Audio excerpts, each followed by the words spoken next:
The Galactic Military Academy stood as a monument to interspecies cooperation, its crystalline spires reaching toward the stars of Proxima Station. Within its halls, cadets from 100 worlds trained together, learning the arts of warfare, diplomacy, and survival. But today, in Training Hall 17, something unprecedented was about to occur. Diana Chen stood among her fellow cadets, her human frame dwarfed by the towering Krillian warriors and the chitinous bulk of the sectoid soldiers. She'd grown accustomed to being the smallest in any room, the weakest by any measurable standard. Humans were new to the galactic community, barely 2 decades since first contact, and their physical limitations were well documented. No claws, no natural armor, no venom, no enhanced strength. Just stubborn determination and an unusual capacity for creative problem-solving.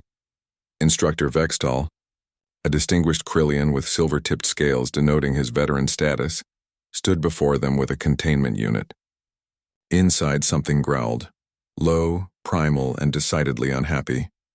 "Today," Vextal announced, his translator rendering his clicks and hisses into standard galactic, "you will face the bonding trials. Each of you will encounter a Vrachtpup. These creatures are apex predators from the death world of Vraktos Prime. They will choose their handler based on instinct alone. Those chosen will become bonded warriors. Those rejected," he paused meaningfully, "will learn humility." Oliver Martinez, standing beside Diana, whispered nervously, "I've read about Vraks. They've killed experienced hunters. And these are just the babies." Diana nodded, her heart hammering. She'd read the same reports. Vraks were crystalline predators, their bodies composed of living silicate that could shift between solid and near-liquid states. They hunted by sensing fear, by detecting the chemical signatures of weakness. In their natural habitat, they were virtually unstoppable. One by one, cadets entered the sealed chamber. Some emerged with Vrachtpups following them, the creatures' crystalline forms glinting like ambulatory gemstones, their multiple eyes fixed adoringly on their chosen partners. Others emerged alone, bearing the shallow cuts and bruised egos of rejection. Oliver went before Diana. She watched through the observation window as he entered the chamber, his posture military perfect despite his obvious terror. The Vrachtpup inside, roughly the size of a large dog, regarded him with alien intelligence. It approached, circling, its body shifting through colors, red, orange, yellow. Oliver held his ground admirably. Then the pup lost interest, returning to its corner.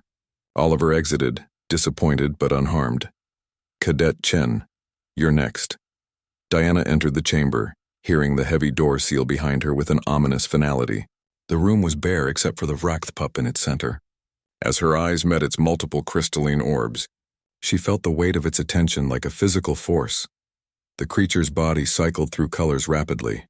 Red for aggression, blue for curiosity, violet for confusion. It approached her, its movements eerily fluid for something made of living crystal. Diana could smell it now, a strange scent like ozone and hot stone.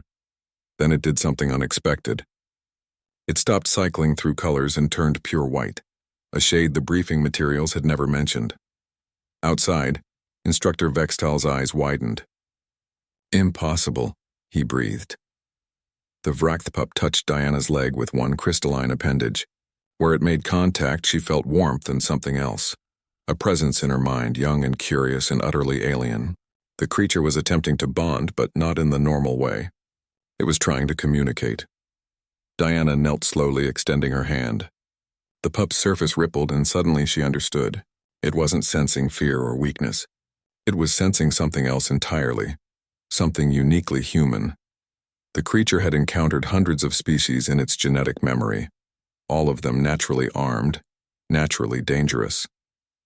But here was something new, a being with no natural weapons, no armor, no venom, yet utterly unafraid. The cognitive dissonance fascinated it. How could something so fragile be so calm? Diana smiled. "You've never met a human before, have you?" The pup's colors swirled, white, gold, silver, shades of wonder and acceptance. It pressed against her, and Diana felt the bond snap into place, a mental connection that would last their lifetimes. That's when everything went wrong. The chamber's lights turned red. Emergency protocols activated. The door sealed with an additional layer of security plating. Through the observation window, Diana saw Vextal's expression transform from wonder to horror. What's happening? She called out. The instructor's voice came through the intercom, strained. The pup has chosen you, but the bonding process, it's different. The genetic scan shows the VRAC is attempting a Class Alpha integration. It wants to share your neural pathways completely. This has never happened before. The process could kill you both if interrupted. I've sealed the room for your protection. You must complete the bond or reject it now. Diana looked down at the creature, now vibrating with anticipation and what she somehow knew was hope. In her mind, she felt its thoughts, not words but concepts and emotions. It wanted to understand her, not just bond with her, but truly comprehend what it meant to be human, to be fragile yet fearless, to be weak yet unyielding. Oliver's voice crackled through the intercom. Diana, the records say only 3 species have ever survived Class Alpha bonding, and they were all apex predators themselves. Diana took a deep breath. She thought about humanity's journey to the stars, about how her species had climbed from the caves to the cosmos despite having no natural advantages. She thought about every human who had faced impossible odds with nothing but determination and ingenuity. Then we'll be the 4th, she said quietly. She placed both hands on the Vrachthe pup and opened her mind, completely. The bond crashed through her like a supernova. She felt the creature's predatory instincts, its crystalline consciousness, its genetic memories of 1,000 hunts, and in return, it felt her humanity, her capacity for hope, for love, for stubborn, irrational courage in the face of certain doom. The pup's form exploded into light, then reformed. Its crystalline structure now shot through with golden veins that pulsed in rhythm with Diana's heartbeat. When it stabilized, new patterns had emerged in its surface, patterns that looked remarkably like neural pathways. Diana gasped, standing on shaky legs.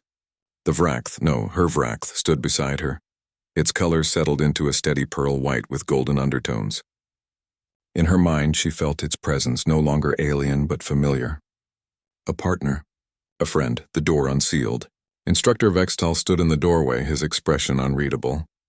Then slowly he brought his clawed hand to his chest in the Krillian gesture of profound respect. Cadet Chen, he said quietly, you've done something I thought impossible. You've shown that creature what it means to be human, and somehow that was exactly what it needed. Diana smiled, exhausted but triumphant, as her Vrachthe pressed against her leg. Behind Vextal, she could see the other cadets staring, not with derision, but with awe. Oliver grinned at her through the crowd. That's humanity for you. We don't have claws or armor, but we've got something better. What's that? Another cadet asked. The audacity to try anyway, Oliver replied. As Diana walked from the chamber with her bonded partner, she knew this was just the beginning. Humanity had once again proven that strength wasn't measured in muscle or fang. Sometimes the greatest power was simply refusing to be afraid of the impossible. And across the galaxy, that was becoming humanity's signature trait, the thing that made other species whisper their name with a mixture of respect and disbelief. Humanity, fuck yeah.